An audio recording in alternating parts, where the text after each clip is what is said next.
living abroad makes you grow and evolve, differently as a being. So, I was quite different when I came back.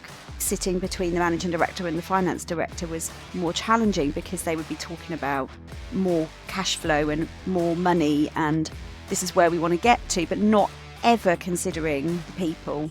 If you haven't got the right people and you haven't got them doing the right things in the right places, then absolutely you're not going to get to that number, no matter how hard you try. So it wasn't about the numbers, it wasn't about the metrics, it wasn't about the KPIs. If your team weren't behind you, didn't believe in you, didn't have a path forward, weren't motivated, weren't enthusiastic, you could try everything you wanted, but you might as well just chuck the rest in the bin. Yeah. These people are just being unmotivated. They're not enthusiastic. They don't have, nobody talks to them and finds out what they want. No. Nobody helps them progress in their careers. They just become a number. Yeah. You're all of a sudden asking them to almost have faith in something. Yeah. And that's really hard, right? The first part is knowing what you want to be known for, internally and externally. What do your clients want to know you for? What do your employees want to know you for? How do they want to feel when they walk into your workplace? How do they want to connect with you and your clients? It's really important that you know what that looks like. So understanding that and then going out and doing those interviews and making sure that those questions that you ask in those interviews absolutely align to those values. There was always that goal of, it's going to happen. The timing will be right when it's right. And I guess that happened around my 40th birthday.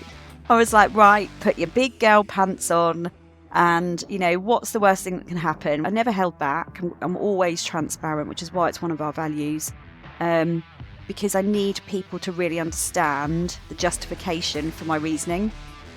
I really want to work with businesses that are inspired by change and by, doing things differently, but actually have a passion for people and want to do the right thing by their people. Remember it like it was yesterday.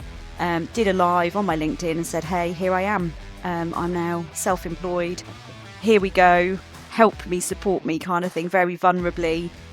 Don't know where this is going to go. And I've never looked back. It creates that curiosity and that emotional engagement to go, what do you mean?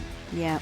And you've been invited in at that point. And that is the bit that so many people miss. Yeah. When you have the emotional attachment as well as the professional attachment to your business, that's a really different ball game to be in.